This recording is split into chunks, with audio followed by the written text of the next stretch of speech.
The specific impacts will need to be investigated specifically with interviews with social scientists, inquiries, and with historical investigations.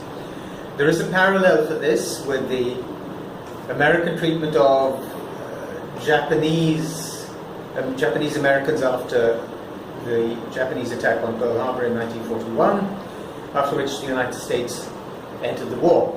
Japanese Americans who were United States citizens and had even been encouraged to emigrate many decades earlier, from the 1870s I think onwards, were treated like second-class citizens, like criminals, and like terrorists. They were imprisoned, rounded up. I don't know if they lost their property and their bank accounts, but basically they were being told that they were traitors by definition. The Indian government's treatment of Indians of Chinese descent, that is, Indian citizens of Chinese descent, was not very different. They were rounded up in camps, treated terribly, and made to feel racially and politically inferior. Unfortunately, this is quite a common practice. India has never really admitted to this and was extremely defensive about any investigation of it. A South African journalist, or a journalist of South African descent, working for the Times in New Delhi at the time in the late 60s, on no more than an instinct, flew to one of the camps, got there, and broke a remarkably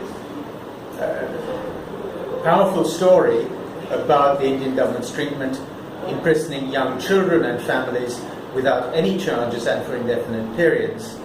The scars are likely to remain for a very long time, and that their testimony to the kind of racism that states can engage in, which makes a nonsense of the very idea of citizenship in the contemporary republic. It is an extremely ugly chapter in India's history, but I'm afraid there are parallels with that in the treatment, for example, of refugees from what was then East Pakistan who sought Indian citizenship but were dumped in barren lands, for example, in Bihar. This, of course, raises a slightly different issue because it is about the treatment of Indian citizens.